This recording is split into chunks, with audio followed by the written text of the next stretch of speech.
Welcome back to the Burn. I am Ryan Van Deaver, and we are presented to you by Hot Zone Sports. The information you need to know, built with you in mind, for the people, by the people, and with the people. Join the Hot Zone Sports community today and do yourself a big favor. Remember, our show is wherever you get your podcasts, Apple, Spotify. So if you could rate and review us, we would really appreciate that. If you're watching on YouTube, first off, congratulations. And secondly, you found the best sports page on YouTube. You need to subscribe to the show and then hit that notification button so you'll always know when our content drops. Make sure you like the videos, subscribe, and share it with your friends. And wherever you like the social media, we are there. That's right. You can find us at Hot Zone Sports. Just look for the logo. And we are joined today again with Mr. EatDaWheaties. What's going on, my man? How's your week been? It's been a great week. It's nice to be back, so I appreciate you having me on the Burn. It's been a wild week in college athletics, pro athletics, boxing. Can't wait to get into it. Oh, yeah. And we are going to get into Tyson and Paul right off the rip. Oh, my gosh. Okay.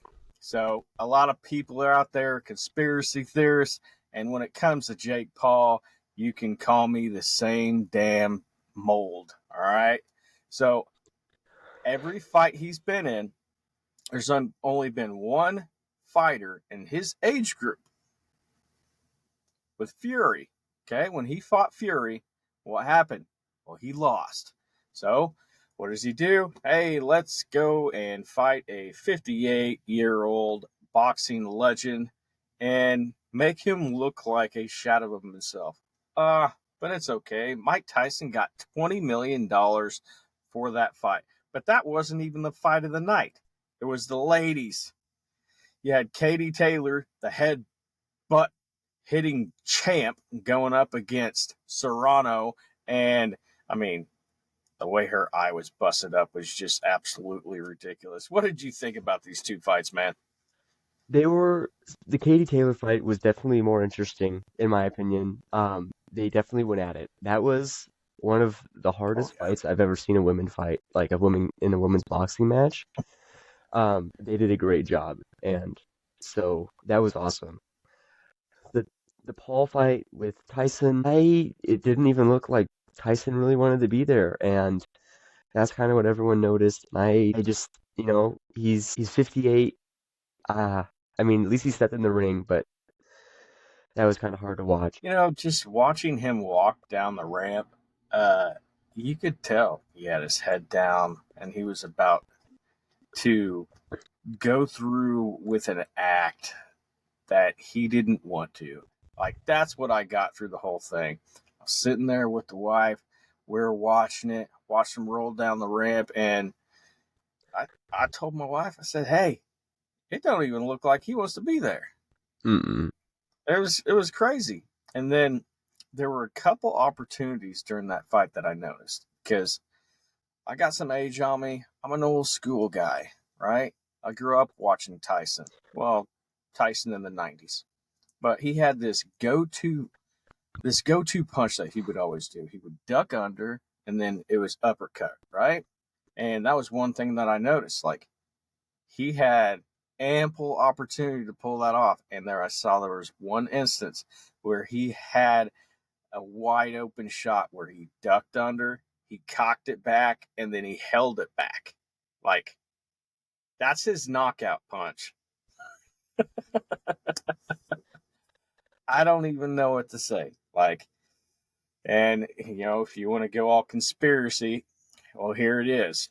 At the end of the fight, the cameras panned to Tyson and Paul, and you could see the words voiced from Paul's mouth that said, I got your money. Take that for what it is. It's rough out there. I'd love to believe that it's a legit fight, and hopefully it is, but you don't give up those kind of shots when you're a professional boxer. That's something that you always have to hit. So is always going to be a weird taste in your mouth, even besides the fact that he's fighting someone 31 years older than he is. So, But if you actually looked at the training videos, it was just a couple of months ago. Something severe had to have happened to Tyson, or it was just a job, right? So in those training videos, he's got his speed, he's got his legs, like it's freaking nuts. And when you come to this fight, you notice that it's like that's not even close to what I was looking at in those training videos that Tyson posted. Like, what the hell happened? there's been some rumors that he lost some of that due to like that medical incident that happened. I'm still not sure exactly what it was.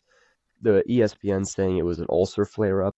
Um, but it's still like that he lost a lot. It looked like he lost a lot of his speed, so he either just didn't want to be there or was already out of it. Yeah, it was pretty wild, and people online they're just saying that they got away with what a $65 million rigging Mm-hmm. because 65 million people tuned in. Did it buffer It's for you crazy. bad? I heard Netflix was It buffering for did a couple everyone. of times. Yeah, it did a couple of times, and I had to back out and get back in. It really did it the most during the Serrano Taylor fight. So, but apparently they were like, I don't know the percentage of it, but there were just a buttload of people, you know, watching not on Netflix. You know what I'm Hmm. saying? Shout out to my guys from Reddit. Just saying. Anyway, I don't know. And another thing that really bothered me is when Tyson called out Logan Paul, and Logan Paul just went 100% aggro. Like, you're talking to a legend in front of 65 million people, and you're gonna say, "I'm gonna kick your ass." You would die, Mike, or some crazy crap like that. Like, there's a reason why Logan Paul is the most unlikable figure in that entire household. Not along, the most unlikable figure in WWE. So just throwing that out there. Wild family, you could say, but if anything, they're making a name for themselves. Whether or not it's a good one, we don't know. Well, actually, Yeah, and the last thing I'm going to touch on when it comes to Jake Paul is this right here. As you can see online on X, I'm proud of myself. I didn't call it Twitter. Oh, I just did. Fuck, whatever. yeah. Uh, Basically, you had multiple fighters coming out saying that they want to fight him. Not not because they want money, but because they want to prove something to him that he doesn't belong because he is making a mockery of the boxing stage. I mean, you had Ryan Garcia, and then you had like a light heavyweight, and then you had another guy coming at him, all who are actually professional fighters. I don't consider Jake Paul a professional fighter by any means. I think he's just an amateur who has one hell of a promotion that can bring in fighters and set a stage and do all that. But I just you're not going to get Canelo to fight you because No. one, he can make more money than you. Two, he's actually got championship belts. You don't. So, what advantage would Jake Paul have in trying to bring in Canelo? Like, There's none there. I mean, there has to be some sort of incentive, unless he thinks he can match whatever he would make in a normal fight. But just, I mean, yeah, you might get close to it. It would be a primetime match, but there would have to be a handshake deal in the back to where Canelo doesn't just kill him. Because he's been boxing since he was like, what, 4, 6 years old? That's been his entire livelihood. And you're going up against a guy, I give my props to Jake Paul for fighting depression. Depression's a real thing. And using boxing as an outlet. Okay. So that's a healthy outlet. But for you to say that you're on Canelo's level, yeah, you're an idiot. So yeah. So let's move on to college football. You know, most weeks there seems to be at least one weird loss. But this season there seems to be almost multiple weird losses a week. There also seem to be a number of low-scoring games this week. One thing we can say about that is there is not an elite team in college football this season. Now, speaking of not elite teams, let's move on to Georgia and Tennessee. Now, as I said on my podcast, if you watched it on Friday, it was about Tennessee. Georgia, every time their back is against the wall or they are doubted, i.e., Texas, they come out in a fury. So they are facing down the prospect of elimination from the college football playoff race. And number 12, Georgia, used a stellar outing from Carson Beck. This outing, he actually looked like 2023 Carson Beck for the first time this season. Yeah, their defense came to play in the second half when they shut out Tennessee. They ended up winning this game 31-17. And probably just one of the more wild things is Tennessee's first possessions of the second half ended in punts. Like, you had to realize going into the second half that there's going to be some sort of strategy. There's going to be some evolving in Georgia's defense. But the story of the game to me was Beck. He threw 9 interceptions in his last 4 games, but he completed his first game without a pick since the win over Auburn in October. Well, you do like to see a team like Georgia bounce back, especially after that one weird week against Ole Miss, excuse me. This marks Tennessee's 8th straight loss to Georgia, and honestly, you would have hoped to see them take advantage of a down Georgia team. The rushing attack did a good job yesterday, but they just weren't able to get anything done through the air. See, this was the Carson Beck of last year.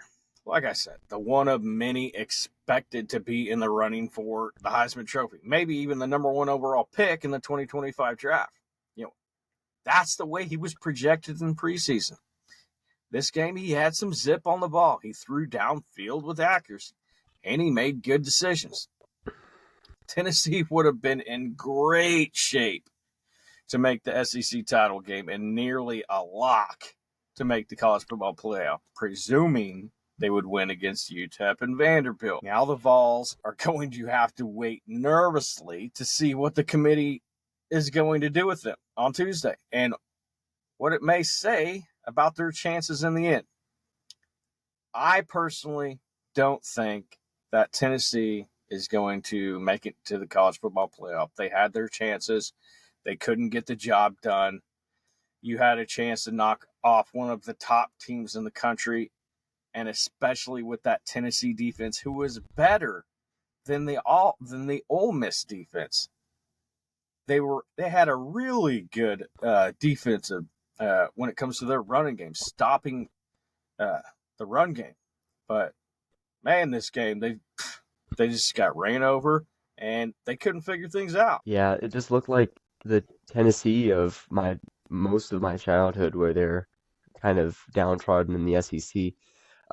Although they've, 8-2, that's not terrible, but they're 4th in the SEC. You have to guess that the 4th place team in the SEC does not make the college football playoff. Definitely not. And let's jump right into the SEC. I had a dream. No, I'm not Martin Luther King, but I had a dream of an 8-way tie for first place in the SEC. Well, that has since died. Thank you, Tennessee and others. Thanks to number 22 LSU and number 23 Missouri continuing, there's only one way to describe it. They're playing like complete garbage. I mean, Missouri has a reason. Okay, they lost their starting quarterback. You got Drew Pine starting at quarterback. And I know him because he went to Notre Dame and he played for Notre Dame one season. So I know, without actually talking too much crap, he's not great. But the former Tigers, the LSU Tigers lost their third in a row, this time to a Florida team they hadn't lost to since 2018. The offense just kept sputtering, and Brian Kelly was one of the most viral videos you'll see on the internet from Saturday was him yelling at his wide receivers on the sideline. It's just the Tigers have been the biggest paper Tigers, a good team on paper of the 2024 season, and once again they got folded. Number 21 South Carolina, they scored with less than a minute left to knock off Missouri for a double dose of the SEC Tigers misery. What you got, man?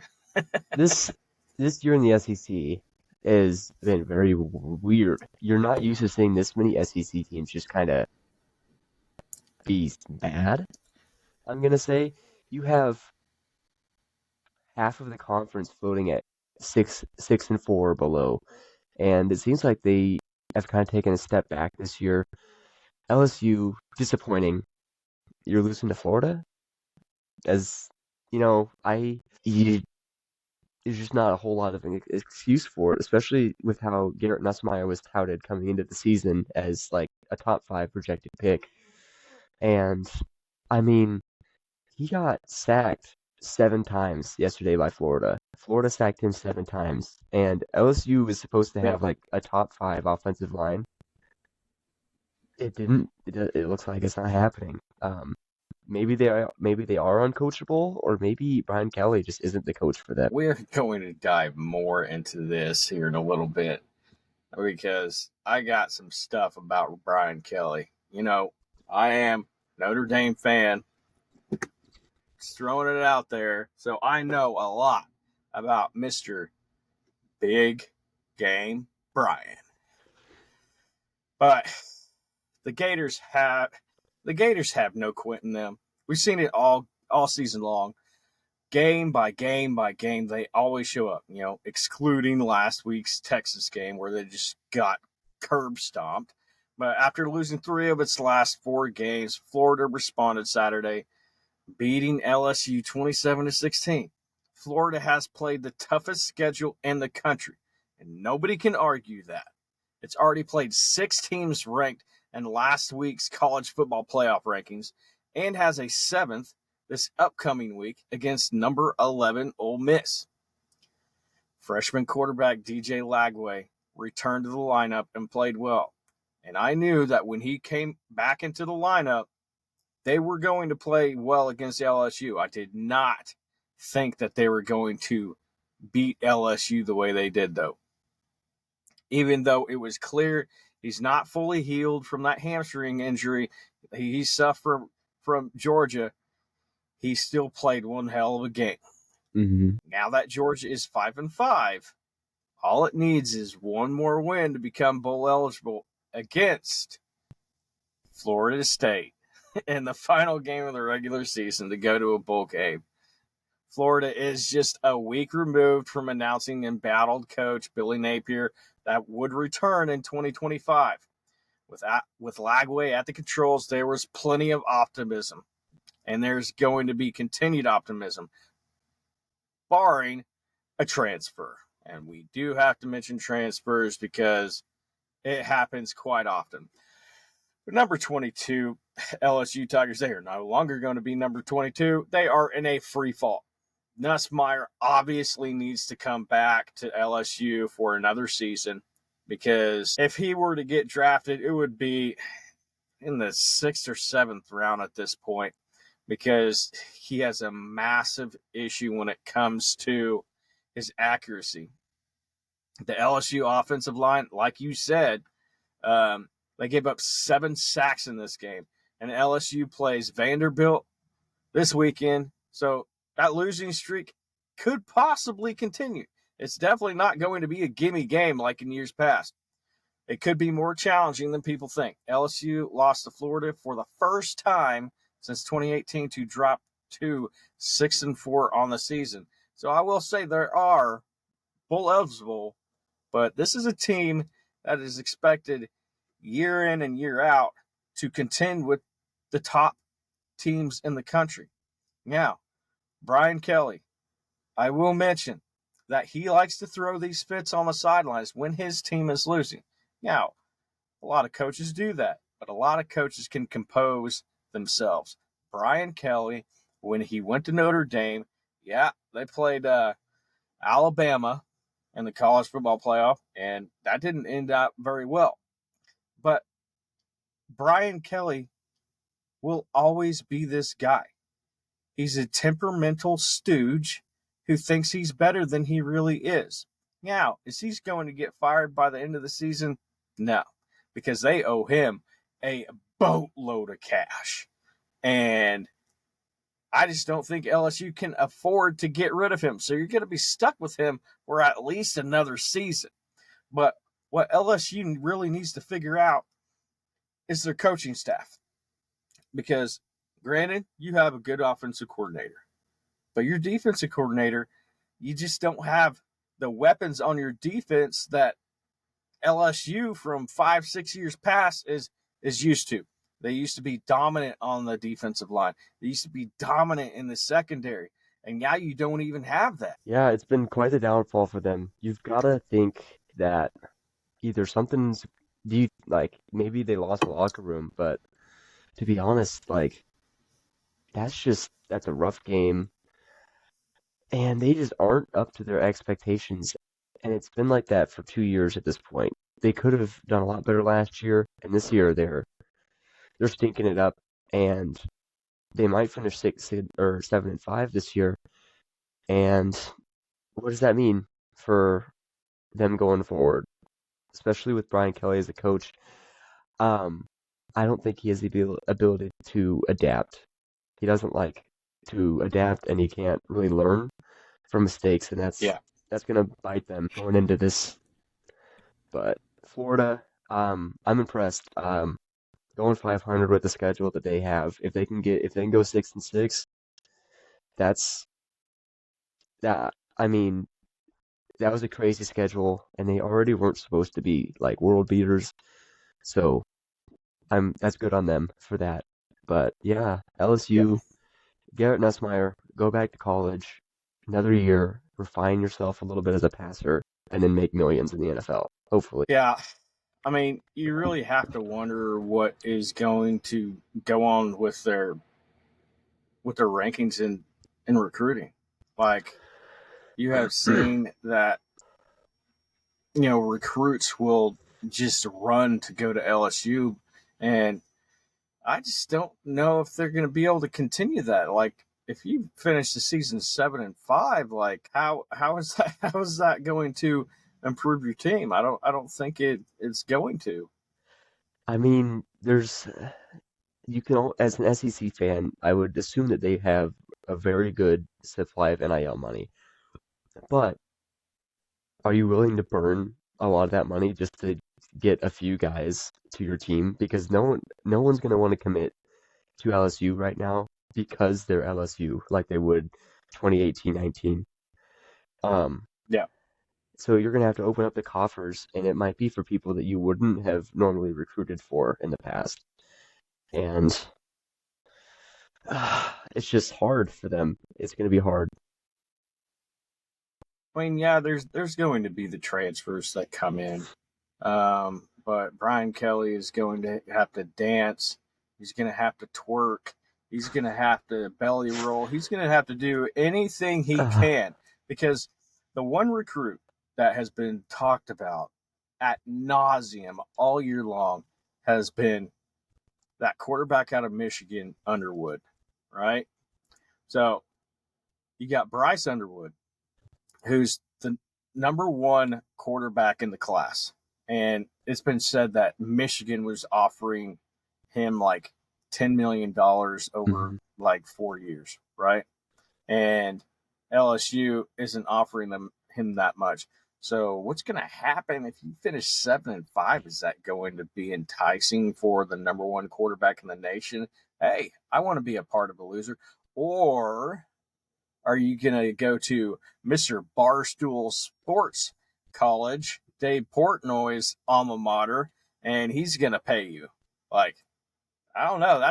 It's going to get crazy. I'm going to pay attention to that because I don't think, even with the transfer portal, I don't believe that LSU is going to look very enticing to all these other players. And Brian Kelly can bullshit any college kid as much as he wants, but most logical fans, most logical members of the media understand that Brian Kelly is constantly full of shit. I mean, for reference for everyone listening, right now LSU for 2025, they're ranked number 6 for commit, Yep. and to be honest, I see that dropping into the I wouldn't even want to guess because depending on how they finish the season, it could get pretty rough for them because they're pretty used to having top 20. It could fall below that. Yeah, easily. Yeah, let's move on to a little bit of Big 12 action. Probably the most disappointing game of the week for me is Arizona, Kansas State. I'm not a homer, I promise. I just like my team. Kansas State basically shit the bed. So Sam Levitt, the Arizona State quarterback, threw for 275 yards and 3 touchdowns. We knew coming into this matchup that K-State's secondary is porous at best. Jordan Tyson from Arizona State had 12 catches for 176 yards and 2 scores. How long does it take for you to figure something else out? Put a different guy on him. 12 catches, 176. He was basically your kryptonite that entire game. Arizona State beat K-State 24-14 on Saturday night in the Sun Devils' first trip to their new Big 12 rival. Just a little information, Kansas State, before this game, was 4-0 in Manhattan. Chris Kleiman has one hell of a good record in Manhattan, and they just got ran. At halftime, it was 21-0. And I don't know, it was just, they got dominated the entire game. So, for anyone that doesn't know, although I'm a Wichita State fan, as I explained in the first podcast, I follow Iowa and K-State athletics as well. And to be honest, um, I turned the game off. I also turned the game off in the second half. Um, I was playing some games with some buddies, and you know, I saw the score, looked over this way, I could see the score, turned it off, and didn't look back. I thought they were gonna. I got the notification that they made it 14-21 with some time to go, and I was like, I got a little bit of hope, but Avery Johnson, I hyped him up a lot going into this year. I'm not giving up on him, but 260 yards, 2 interceptions, that's not going to win a whole lot of games for you.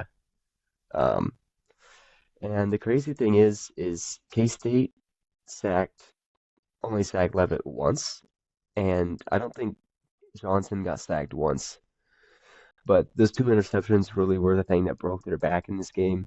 DJ Giddens is continuing to show that he's one of the best backs in the Big 12, but there's a point where the defense, only 24 points, but you have to limit the options of the offense. And, you know, I'm a big K-State guy, but I think at this point they have lost every chance that they had to make it to the CFP, and I'm not even sure if they can make it to the Big 12 championship anymore at this point. It'll be tough, at least. I mean, we saw when K-State played Houston, they came up with a game plan. You got to stack the box. You got to leave one linebacker as a spy, and then you bring your 2 linebackers. That stops the run game for K-State in its tracks. Now, granted, Avery Johnson threw for 258 yards, but a lot of the yardage was late in the second half. He had 2 interceptions and a touchdown run. K-State was number 16 in the college football playoff before this. They'll be late in the 20s now. Over the course of Chris Kleiman's tenure, he was 15-3 at home.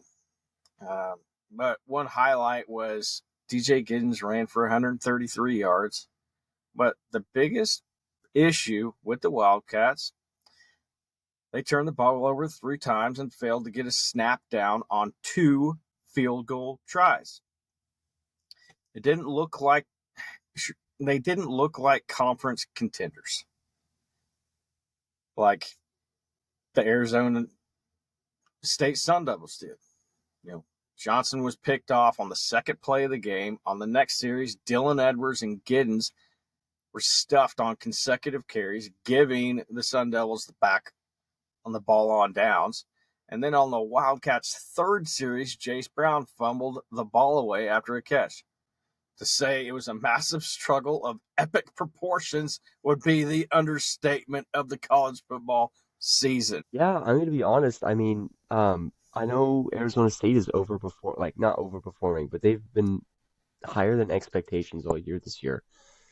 But this might have been a worse game than that BYU game, because even though BYU beat them by a lot more, and Avery Johnson had less yards and the same amount of interceptions, BYU is 9-1.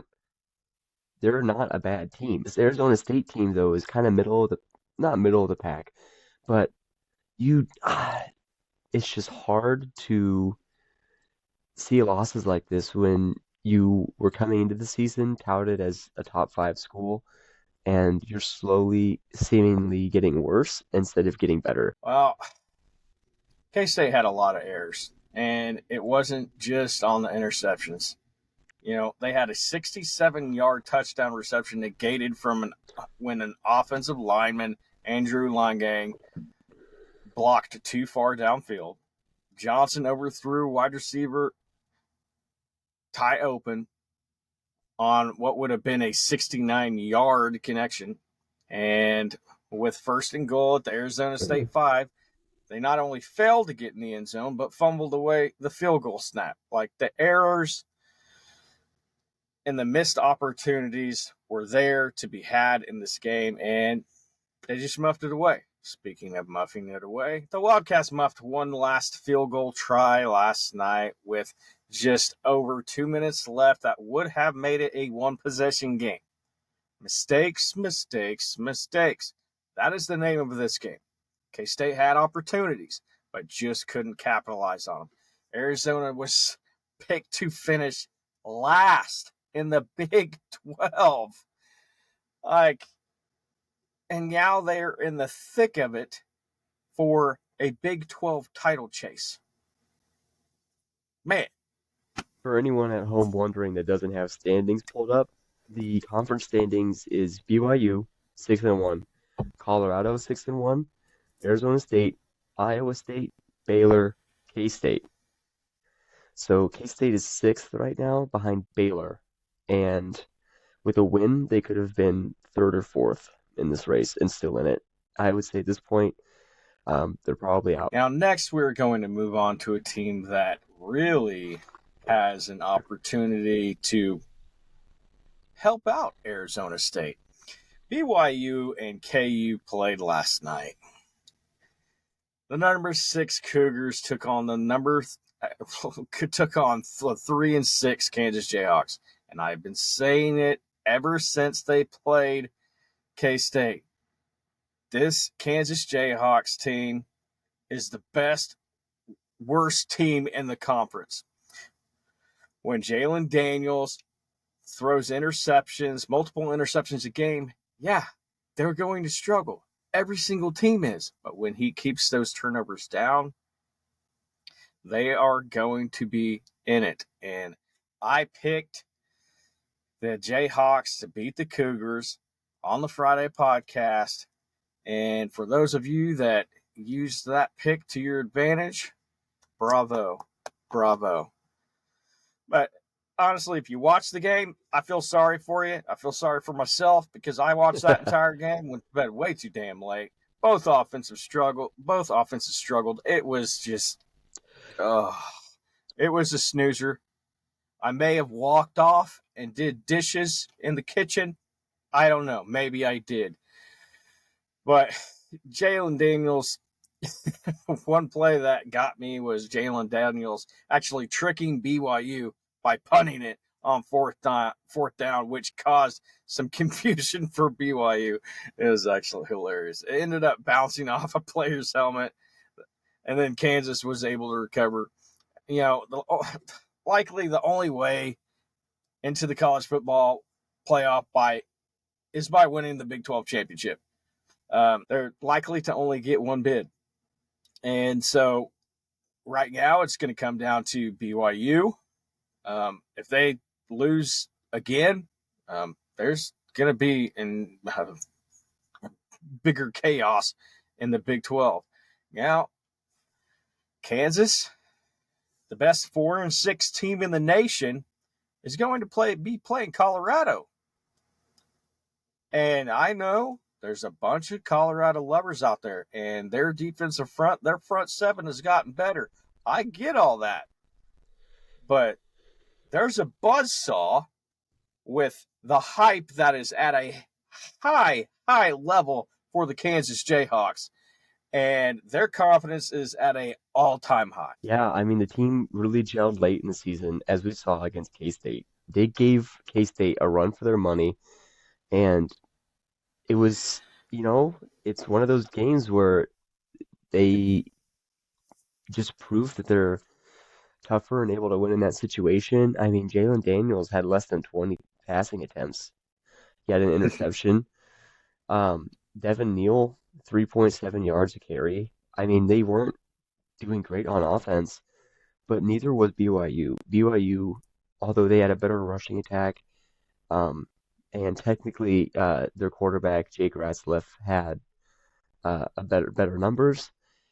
They just didn't connect on some things, and honestly, it was kind of just like a trap game. They probably thought they'd face Kansas, and Kansas would just kind of roll over because they'd see the number 6 BYU, and they didn't roll over, and sadly for BYU fans, that hands in their first loss, but good for them, still first in the Big 12. So don't lose again, because then it gets chaotic. Well, you mentioned losing again, and there is a possibility because they are traveling to Tempe, Arizona on Saturday to face Arizona State with a game with massive conference title implications. And then the Cougars, they're going to travel to Houston on November 30th. I know Houston beat the Wildcats, but I wouldn't foresee them losing that. But despite the loss, BYU currently holds the tiebreaker over Colorado due to Kansas State. You're welcome, guys. The Cougars beat Kansas State 38-9 on September 21st, while Colorado lost to the same Wildcats 31-28 at home on October 12th. So there are going to be some implications coming up. You got Colorado and Kansas. You got BYU and Tempe. It's not as chaotic as the SEC, but I think it is a close second. Yes, as you said, I mean, Colorado, Arizona State, Iowa State, they're all tied right now in conference at 8-2. Colorado, well, I guess Colorado isn't tied because they're 6-1 in conference, but both of those teams are right there. So it's a four-way race, I'd say, at this point. Everyone else is probably out unless there's chaos at the top and somehow every other team loses, but that's not possible at this point. So it's been one hell of a ride for K-State fans in general, but I'm excited to see how this goes. What are your opinions on, do you think a 10-2 or a 10-3 conference runner-up gets into the CFP So say BYU wins and like Arizona State or Iowa State is the runner-up. I just, if it was like the Big Ten or the SEC, maybe. Um, it's just the Big Ten or the Big 12 is in a tough spot because of the competition. Like in many circles around the media, the sports media, the Big 12 is not considered like dominant like SEC, like the Big Ten. They're considered a step down. And so probably the biggest problem they're going to have, let's say BYU, Colorado do play. Whoever's going to win that game, let's say Colorado for educational purposes wins that game, okay? They're going to be a 10-2 team. And so that in turn is going to turn BYU into a 10-2 team. BYU isn't going to make it to the college football playoff. It's going to be one bid, one automatic bid. You're not going to have that opportunity to have a second team in there. Now, if BYU, now that they lost, it would have been a different scenario if they would have been undefeated walking into the Big 12 championship and they lost that game. Then yes, they could have gotten into the college football playoff. But you're not going to walk in two Big 12 teams 10-2. They're not going to get it. It's just going to be the champion of the Big 12. Yep, I would agree. Although I do think the runner-up should make it. I think it would be a decent game. They're not. We all know they're going to pick Oregon, Indiana, Ohio State, at least from the Big Ten. And who knows how many SEC teams they're going to take this year with all that's going on in that conference. So bad year for the Big 12 to kind of eat each other at the top, but that's kind of just how it rolls. You gotta, um, hopefully whoever makes it into the playoff can win some. So I that's all mean, you can hope Penn for. State's got it made. Really? Penn State has one loss. They're not going to have another loss the rest of the season. And they don't have to play in the Big Ten championship. You're going to have Oregon, and then whoever wins between Indiana and Ohio State and the Indiana fans, I'm going to let it happen. I'm not giving my pick. I am not going to piss off all of the state of Indiana. That is not how I'm going to run things. But you just got to keep it close. I don't know if you can do it. Your defense kind of against Gary. Michigan, probably your better competition of the season against not too great of an offense in the Wolverines. I don't know. You had a top 10 defense coming into that game, and it kind of left a little sour taste in my mouth. And now, granted, you're on bye week, so you got extra time to prepare for Ohio State, but man, that's going to be a tough one. I personally am hoping that Indiana can win that because I think it would be a very cool story. Yes. But um, I do believe Oregon, Indiana, Ohio State, Penn State could all make the CFP. Do I think they all deserve to? Not exactly, but you know, SM it. I mean, with how some of the other conferences are performing, four from the Big Ten. Let's see. Let me get over to the SEC real quick. I mean, Texas A&M, Georgia from the SEC, maybe. I don't know. Maybe they throw Tennessee in. I don't know. I mean, that's nine spots, or seven to or 8 to 9 spots at that point, including the Big 12 champ.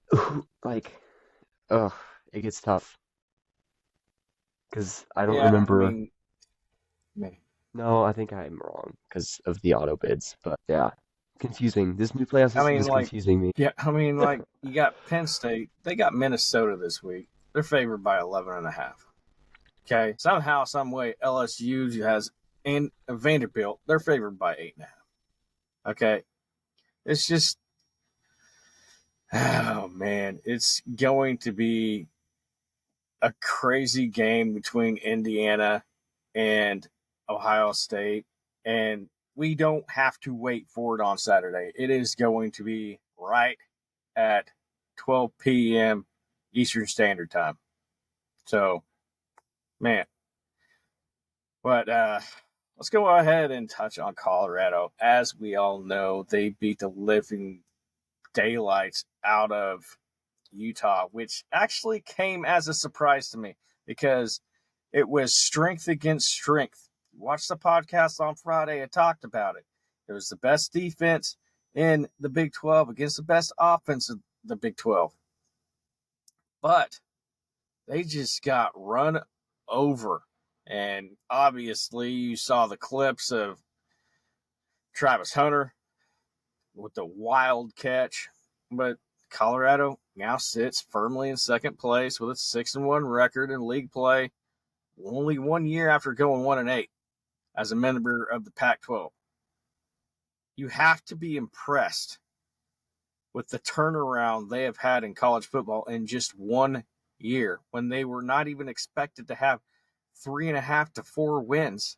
Like that was in all betting circles, that was their ceiling. Yeah, I mean, again, like I said last time I was on the podcast, I thought 6-6 was unreachable for them. But, 3 interceptions yesterday against Isaac Wilson. I don't really know who that is. I don't really follow Utah. Um, but Shedeur Sanders, 340 yards on 30 completions, 3 touchdowns, 1 interception. Traylon Miller, 6 receptions, 108 yards, and a touchdown. That's just what I was talking about, the depth. I haven't really heard of that guy before, but look what he did to Utah. And then you got Travis Hunter making plays both on offense and defense and just being a problem. I mean, as much as I hate to say it, they're good. And they're proving a lot of people wrong this year, me included. I mean, I'm not going to attribute a lot to this, but having Warren Sapp on the coaching staff obviously wasn't a mistake. I mean, that Buffalo's defense has been ferocious. They recorded 9 tackles for a loss, 4 sacks, 5 pass breakups, and 3 interceptions. You would think that would be a couple game stats right there. No, that was this one game. Like, most of the time, Hunter and Sanders are going to deservedly get the lion's share of attention, right? Everybody loves offense, and these are some big playmakers. The defense has taken center stage, though, over the 4-game winning streak. The Buffaloes are holding opponents to only 20.3 points per game over the win streak. And they've only given up 30 points twice in the Big 12 play. The Buffaloes actually rank higher in the Big 12 in total defense, where they're ranked number 9, and in the offense they're ranked number 11. I think it's about time we start giving the Colorado Buffaloes defense their flowers. I was down on them. I thought they were going to be smaller on the defensive line and they were going to be easily overpowered. But man, they get in there and they wreak a lot of havoc, and it's scary. Not gonna lie. But I want to ask a question. It might kind of take us off. We don't have to talk about it too much. But what does this win streak say about their game against Nebraska? Like 28-10 early in the season, but I don't know what to make of it. It's hard to tell what happened behind the scenes after that game against Nebraska. Like, they got their asses handed to them, and that's putting it lightly. And, Dylan Raiola and Matt Rule, like, they came up with a beautiful game plan, right? But after that, it's Nebraska has gone downhill down this slippery slope of depression in football that they have not even come back from. Even this last game, like, it was just a massive struggle. And I get it. You got a true freshman quarterback playing for you. But the biggest issue is their defense. Their defense was playing well, and now it's not playing well. And now the offense has to compensate. And they even hired a new, not an offensive coordinator. Assistant, I think, was his title. Something like that, yeah. But and he's Dana Holgerson. He's more like an air raid type guy. So what do? They go air raid, and what happens? Interceptions. Mm-hmm. It's just, I don't like everybody wants Nebraska to be back, but they're not going to be back. But what happened on the flip side of that is Colorado turned into a powerhouse. Mm-hmm. Like they lost to Nebraska, and they've been winning ever since. And it's just wild how you had one heck of a turnaround like that, because that team against Nebraska is not this team.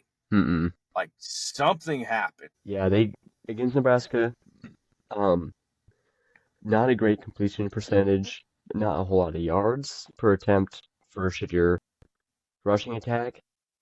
They only rushed the ball like 14 times, and they averaged, let me try to do the math in my head, like 4.2 yards a carry ish. Well, a little bit lower than that, but they're a different team. They aren't letting teams run all over them like Nebraska did.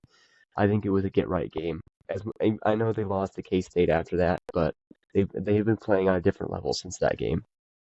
So Yeah. interesting for sure. Yeah.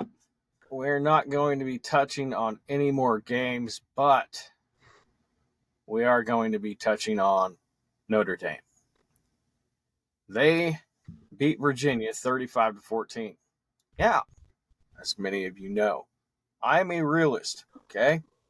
Yes, they beat Virginia, but it wasn't pretty. If it wasn't for that defense getting the 5 turnovers all in the first half, it would have been a lot closer game than it actually was. The Fighting Irish forced those 5 turnovers. Riley Leonard went 22 of 34 or 33 passing for 214 yards. The offense is not humming, okay? If you actually watch these games that they're playing in, week out, they're struggling offensively. It doesn't look like it. Okay, 22 of 33, 214. Yeah, it's 214, not 254, all right? Yeah, Avery Johnson passed for 258 yards, okay? And you had Riley Leonard pass for 214, all right? Their offense is led by the running game. It is obvious. You have Riley Leonard. Last year at Duke, he did the same thing. He's not accurate down the field, so you're not going to see a lot of passing yards. It's going to be a bunch of quarterback draws. It's going to be a bunch of options with Jeremiah Love. And Jeremiah Love, he led the Irish rushing attack with 137 yards with 2 scores. But the Irish fans have to realize what a nice luxury it is to be able to complain about areas where the team needs to improve coming off a big win. With that in mind, callers are going to share plenty of concern this next week, long-term over the passing game, which has failed to be a reliable aspect of this team. You know, when it's compared to run games of Love, Price, and Leonard, is the Irish we've seen most of this year good enough to make a deep college football playoff run? I said a deep college football playoff run. Or is there going to be, are they going to need another level to how the Notre Dame defense threatens teams? You're gonna need, if you can't have Riley Leonard go out there, hit 60% ish on his throws, and or at least be if he doesn't have a high volume, at least be very, very um have a very high completion percentage when he does have to throw, then you're going to struggle because these teams that you're going to be playing in the college football playoff are going to get interceptions if you're not accurate. And um, it's, I personally, I don't know if they have the passing attack to make it deep into the college football playoff. Now, does that mean they won't win their first game? They probably would. It depends who they play, but um, I could see them getting that one win, especially since they'll technically have like a bye week with it. since they won't have a conference championship. But I don't see them making it to. I don't see it going much farther than that. Um, they should get 2 more wins at the end of the season, although um, Army hopefully is interesting. I hope they don't blow them out too bad. But USC, they should handle USC, although, you know, the running game should be good against USC, so I wouldn't be surprised there. Army, I mean, they have a good defense, but they also play a very easy strength of schedule, so you don't know if it's a good defense or just a weak schedule, to be honest. okay, Texas A&M, first game of the season. Leonard threw for 158. Northern Illinois, 163. Purdue, they won 66-7, so you can't really – he's not going to throw that much, 112. All right, Miami of Ohio, 28-3, 154 yards. Louisville, this was probably their best test of the game after the Northern Illinois game. He threw for 163 yards. Then you got Stanford, 229, Georgia Tech, 203, 178 to Navy, 215 Florida State, 214 Virginia. He has 641 rushing yards throughout the season. All right. So, in order for them to make a deep run, they are going to have to be able to figure things out in the passing game. I know for a fact you got good ball catchers. Earlier in the season, I did a podcast and I talked about their pass catchers. They have really good pass catchers. And then you have Jeremiah Love coming out of the backfield. But moving on out of their losses, okay, where they lost to Northern Illinois in week 2, they've responded with 8 straight wins in dominating fashion. So in those games, you're not going to get to be tested as much as you would if you were in a conference. Yes, we're going there. Join a conference. Yeah, there are a lot of people that are pissed off that they refuse to go into a conference because here's what happens. All right, say they have one loss and they play a bunch of cupcakes like, let's go back to it, Virginia, FSU, Navy, Stanford, Miami of Ohio, Purdue, Northern Illinois. You played 3 teams that are ranked currently. Navy's sitting at 24. So, and then you talk about Georgia, who half of their games, if not more than that, are ranked actually in the college football playoff rankings. So, I don't know. You're going to have a lot of hate when it comes to Notre Dame and how they need to join a conference, but they're not going to join a conference. So y'all need to stop getting pissed off and say they need to join a conference. They're not going to. They haven't been in a conference. Have they ever been in a conference? Like, they have their own deal with NBC for their television rights. Like, they're not going to get rid of that deal in order to join what the ACC is about to be demolished. So I don't know. It's just, I don't know. They're going to be playing Army this upcoming weekend in Yankee Stadium, which is, I love games like that. You know, they're going to have their uniforms out. You're going nice little fresh ones that were made in the off season. And I don't know. Our Army is a really good defensive team, and they run the ball down your throat consistently, like teams from Navy in years past when they did the option. It's going to be interesting to see if the defense from Notre Dame can actually shut them down. Yeah, it's going to be interesting. It would be hard. I would say I would expect Army to get out. You know, if they're going to have a lead, they're going to have to do it very early because over the course of the game, I do expect the Notre Dame defense to kind of get a game plan and hopefully get them contained. But to be honest, Army is a interesting team. I don't think they'll make the CFP this year unless they have to beat Notre Dame to make the CFP this year. And because it's basically Boise State and them at this point for the G5. because I don't believe Tulane is going to be able to make it. So we're just going to have to see. Army definitely likes to dominate in the trenches, and if they can do that, especially early in the game, it could get rough. But um, yeah, I mean, to answer your question, the only year that Notre Dame's ever been in the conference was that season in 2020. The rest of their entire existence, they've been independent, as far as Wikipedia says, at least. And at worst, you're looking at what are they, right? What are they?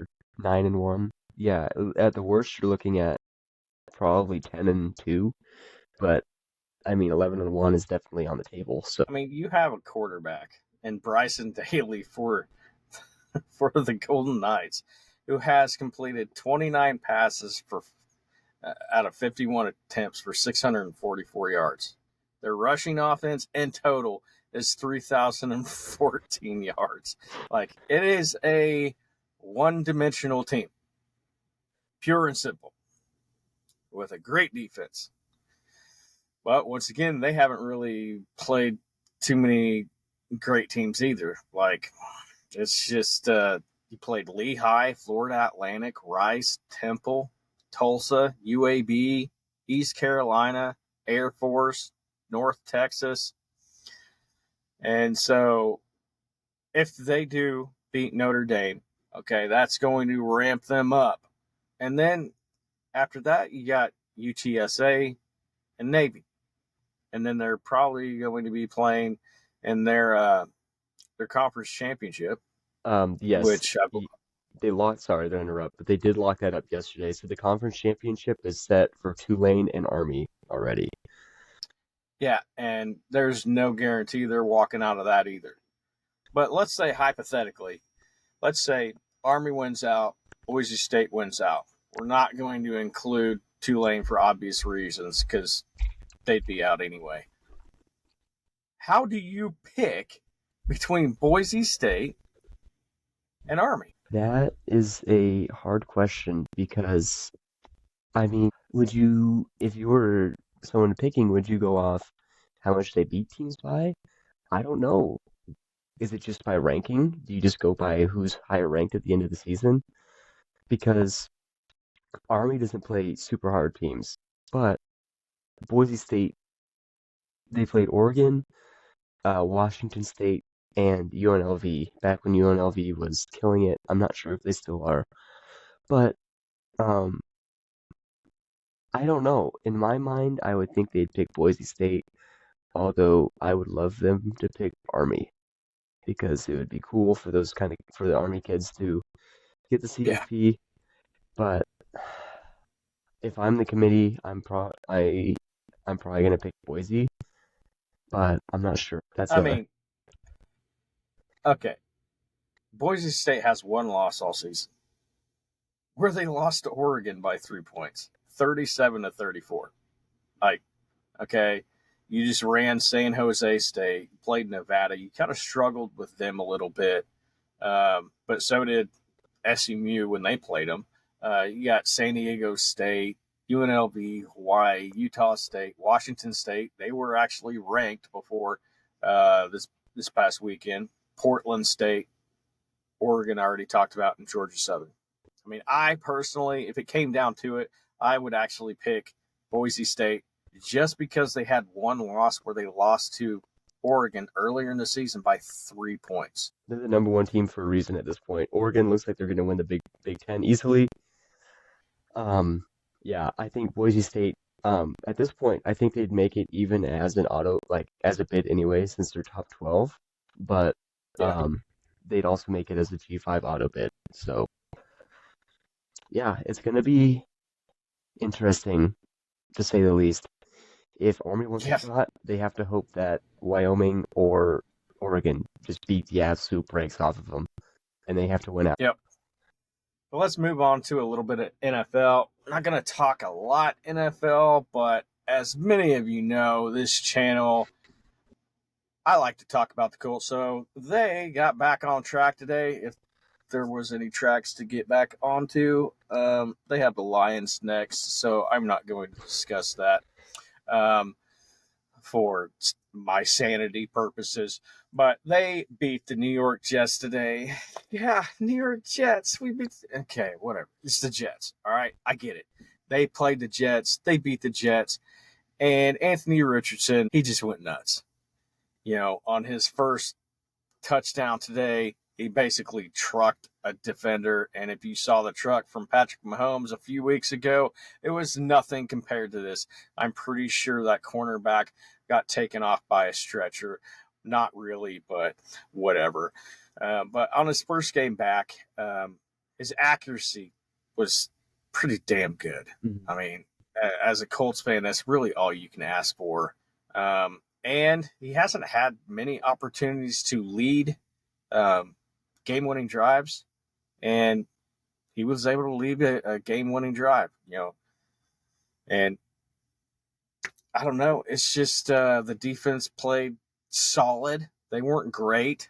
Anthony Richardson, he played great, and we didn't have much of a running game where Jonathan Taylor, he had like 53 yards on 20-plus carries. It was like a under 3-yard average. Mm-hmm. But the biggest takeaway I got from this game was the Colts were starting 3 rookie offensive linemen. And I think a big reason for the Colts starting Anthony Richardson was the fact that Joe Flacco is a statue, and there was going to be capital murder charges on the Indianapolis Colts franchise if they trotted him back out there. Yeah. I mean, if you're a Colts fan, you have to be excited. 20 for 30. That's the best. I think that's the best completion percentage he's had on that many attempts all year. 270 66%. yards. Yeah, 272 yards, a touchdown, and then 2 more touchdowns on the ground. He outplayed Aaron Rodgers. Although Aaron Rodgers had a better completion percentage, he had less yards, 1 rushing attempt for 7 yards, and 2 passing touchdowns. I mean, um, Anthony Richardson did what he needed to do on his first week back to probably win the trust back of the team after that weird benching scenario. So hopefully that's over. Colts, you're sitting at 5-6, still definitely competitive, and you could be looking at the playoffs if you keep winning. So I think the biggest issue that I see with Anthony Richardson is he's 22 years old. Okay. And say what you will about age and whatnot, but Bo Nix was not 22 years old when he walked into this league. And you saw him today. He's just blowing things up. Okay. He is playing great right now. And he's not 22 years old. He is much older. He has much more playing experience. And in order for the Colts to find out what he truly is, they're going to have to play him, no matter if he throws 5 interceptions in a game or throws 3 touchdowns in a game. You got to figure it out. But on the Anthony Richardson end of it, like, you're going to have to, just because you're young, does not discredit the fact that you have to come into the building, be the first in, the last to leave, and you have to be doing absolutely everything within your power to progress, to evolve as a franchise quarterback. And if you don't, the next year is going to be your last year, and the Colts will be selecting another quarterback in the NFL draft. yep. And for everyone wondering, Bo Nix today, 28 for 33, 307 yards, and 4 passing touchdowns. So yeah.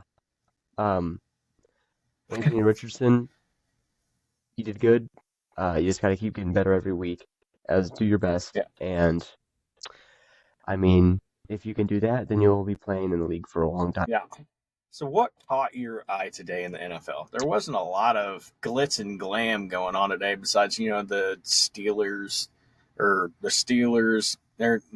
8-2 now. You got the Bills, they're 9-2. The Chiefs, they obviously lost. So hooray. Everybody says hooray. So the big thing that I saw today, so last week we talked about Caleb Williams struggling. Well, this week he didn't do he had a good amount of yards, no touchdowns, but guess who outperformed him yet again? Drake May. Drake May, 30 for 40, 75% completion percentage, 282 yards, 2 touchdowns, an interception, and 27 yards on the ground. Um, I feel like Caleb is getting let down by his offensive coordinator sometimes, but he also has 10 times the weapons around him that Drake May has, and he has not shown any sort of ability to get that offense to work. Not entirely his fault, I'd say, but you have to wonder at some point when he starts to take responsibility for that. But around the league, Steelers, no touchdowns, beat the Ravens. Uh, that was Steelers football if I've ever watched it in my life. So that was interesting. Um, I didn't think they were going to be this good, especially with the quarterback change. But hey, looks like they got at least a decent version of Russell Wilson back. And right now, they're on a strong path to the playoffs. And the Ravens, they still are too, but you can't keep dropping these games. Lamar Jackson, under 50% completion percentage, 200 yards, 1 TD, 1 interception. And it looked like he was hesitant to run today, as the announcers pointed out a few times, and that might have cost him. He was looking to pass. But yeah, that's the big thing. I mean, Chiefs lost. I'm a Chiefs fan. I kind of saw that coming. Bills have our number in the regular season, so although it sucks to be 9-1 now, without the loss, it gets harder to win as the season goes on. So get it out now. Hopefully we win 3 straight. But yeah, I mean, kind of a standard week in the NFL. Did you have anything to kind of bring up, anything to talk about regarding that? Caleb Williams, he basically has the same offensive line, um, and I know we don't like comparing teams and whatnot, but the Patriots, the reason why they didn't start Drake May in the beginning of the season was because of their offensive line. Like they were scared of the offensive line, and Caleb Williams, he doesn't have a good offensive line, but what is the difference between Drake May continuing week through week to get better and make the Patriots a team that was expected to have like a top 3 pick in the NFL draft? And they're just continuing to get better. Like the Colts have them in a couple of weeks. I might just shit the bed. Like, I don't know. Like it's gonna get it's gonna get pretty crazy. Like, obviously, I believe that Matt Eberflus, Bears head coach, he's out by the end of the season, and they're going to try to bring in an offensive guy as a head coach. But there's a big but here. You got Caleb Williams. He's a bit of a diva, and he wants to do things his way. Is he going to be okay if a certain guy comes in and wants to run things his way, and he's not going to have a choice? Or is Caleb Williams going to be acting like a diva, wanting to do things his way and not putting any kind of faith or anything in the system that the new head coach wants to bring in? Like, it's a logical question. Yeah, I mean, does Caleb, after this end of the year, realize that they underperformed, or does he think that, or does he blame everyone around him and try to do the same thing next year with no Yeah. success? I mean, obviously he's a rookie. You can't put too high of expectations on them, but he is getting outperformed by the same people or same class as him. So, and I'd say some of the guys in the same class are in worse situations. Um, Yeah. like I wouldn't say Bo Nix or Drake May are in better situations, but both of those teams, um, they're having success with their quarterback. Although Patriots lost today, I think they lost. Did they lose last week? No, they beat they beat the Bears last week, right? Yeah. Yeah. But The Patriots are 3-8. I don't expect them to be great, but Drake May is showing promise. Bo Nix is showing promise. Jaden Daniels. I mean, the Commanders. Didn't think they were going to be good. What? Like, I just don't quite understand what's bothering Caleb Williams and what he needs to do. But yeah, I mean, Well, it's not just the whole offensive dynamic that's going on. It's an entire team dynamic. Like there've been multiple Bears players this past week come out and say they want Badgett to start. Like he's losing the team. It's not just his stats and whatnot. Like he's not showing any type of leadership from all the reports that I've seen, and that's a problem. hmm you need to, if you're a rookie quarterback and you're starting, you have to be in there and you have to be accountable. And I'm assuming he's not either of those because I assume he Yeah. thinks that he's just able to do whatever he wants. And obviously, that we're seeing how that works. And yeah, I mean, when the moment your own team turns on you, it goes downhill real quick. So Yep. yeah, you can't have people wanting Tyler Badgett to start over you and expect to even sniff the playoffs. So hopefully he learns from his mistakes, but I'm honestly not going to put it past him not to. He's a diva, man. He has been ever since he was at Oklahoma. He went to Southern Cal, and it got worse. And then he got drafted number 1. Hey, let's feed the ego some more. hmm And that's really where they're at. Like if a team wants Tyson Badgett to start over Caleb Williams, the number 1 pick in the NFL draft, there's obviously a disconnect between his teammates and himself, and he might be running into the Anthony Richardson effect, where he was not being a great leader. And I don't know. I'm just saying Derek Carr is a free agent. Maybe somebody brings him in to add some competition to the dynamic. I mean, what's it going to hurt? Is it going to hurt Caleb Williams' feelings? Okay, well, the NFL is not a feelings league, and the NFL is a winning league. All right. If you don't win, then you're going to be put under a microscope. But the problem is, Caleb Williams has been under a microscope ever since he walked into this league. Yeah, you'd have to think maybe even getting benched might be the reality check that he needs. So I don't know. You just have to. I would give him one or two more games if there's not any progression or like if his teammates are still wanting someone else.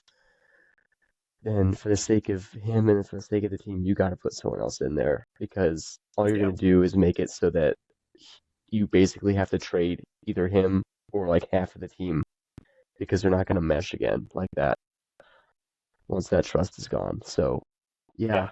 Yep. All right. Well, thank you for joining me today, Mr. EatDaWheaties. It has always been a pleasure. Yeah, it's been great to be on.